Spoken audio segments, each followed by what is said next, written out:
mid ka mid ah beelaha Soomaaliyeed kulan ay ku yeesheen magaalada London ayay ku taageereen shir lagu qabtay dhawaan magaalada Muqdisho kaasoo ay beeshu markaasi kaga hadlaysay saamiga ay ka heli doonto arinta ku saabsan maqaamka gobolka Banaadir iyo xubnaha gobolka Banaadir u matali doona aqalka sare doorashooyinka soo socda. xafladan waxay kamid tahay xafladahan jeclahay inaan ka qayb galo runtii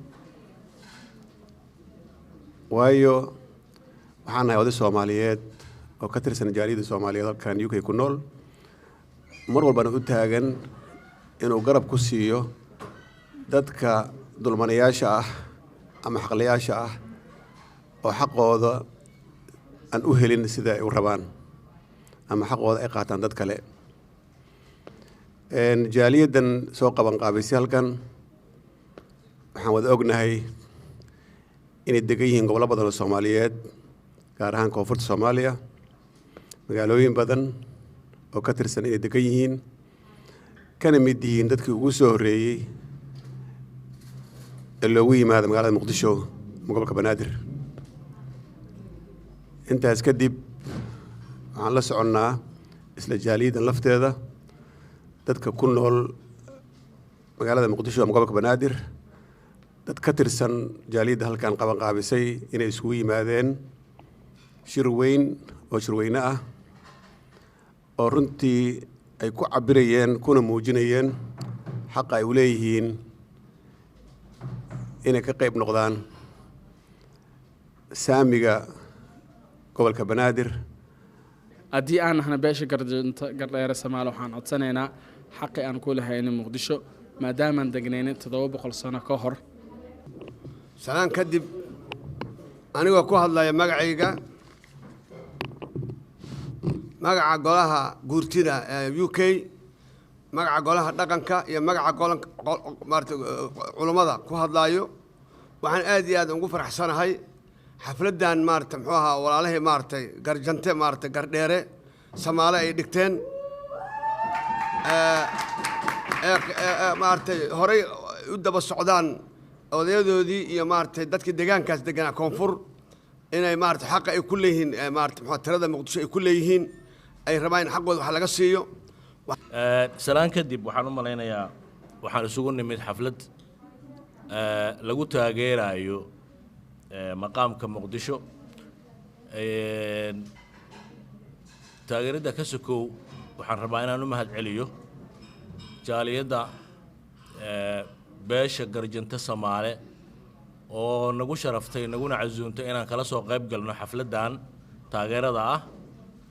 oo daba socota xaflad hore oo lagu qabtay magaalada Muqdisho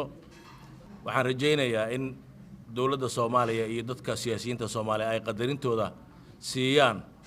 beeshan garjanta Soomaali si ay u helaan matalaad ay xaq ugu leeyihiin maadaama ay kamid ahaayeen beelihii ugu soo horeeyay magaalada Muqdisho haddii aan ka waramo beeshan garjinta gardheere Soomaali haddawna garjinta jirin Soomaaliya ma jiri lahayn haddaana gardheere Soomaali aysan jirin wax qabiil oo Soomaaliya jiri lahayn ma jirto garjan la waxa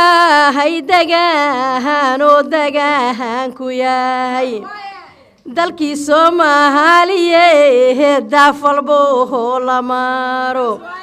jubbooyinka dariyahan bay darmaado taal dhinaca koonfureed ya xamar bay ku daawishaan waliba Hirshabeelle degmadoodii bahayd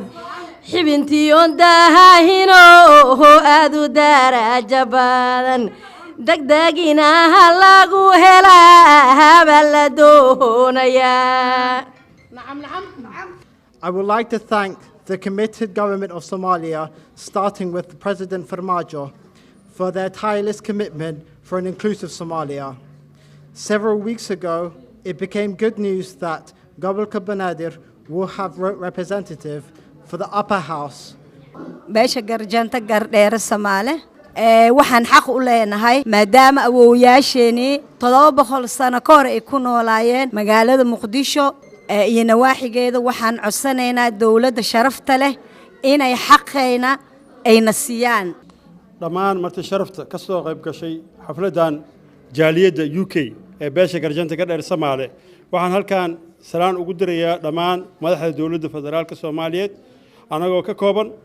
odayaasha culimadiinka aqoon-yahanada dhalinyarada iyo haweenka dhammaan waxaan soo dhaweynaynaa matalaada gobolka Banaadir ee 13 xubnood waxaan ugu mahad celinayaa dawladda federaalka Soomaaliyeed oo ugu horeeya madaxweynaha mudane Maxamed Cabdullaahi Farmaajo iyo ra'iisul wasaaraha mudane Xasan Cali Khayre iyo labada gole ee baarlamaanka federaalka Soomaaliyeed intaas kadib haddii aan wax yar ka idaado warbixiyo beesha garjanta ka dheer Soomaaliya waxay ka kooban tahay 4 beelood oo kala ah Riile Garjante Alamow Garjante Waceesle Garjante iyo Dhalada Garjante dhammaan beeshu waxay degan tahay guud ahaan dalka Soomaaliyeed qaasatan Jubbaland Hirshabeelle Koonfur Galbeed iyo gobolka Banaadir haddaan intaa ku soo gudbo waxaan taageerayaa haddaan nahay jaaliyadda ku dhaqan dalka Ingiriiska shirkii ka dhacay magaalada Muqdisho ee beesha garjanta ka dheer Soomaaliya ee 14 bishii 7 2020 waxaan soo dhaweynaynaa mar labaad iyo mar saddexaad waxaan ugu mahad celinaynaa dawladda federaalka Soomaaliyeed waxaan rabnaa xaqii aan ku lahayn dawladda inay si gaar ah u fiiriso matalaadeena wala wabillahi tawfiiq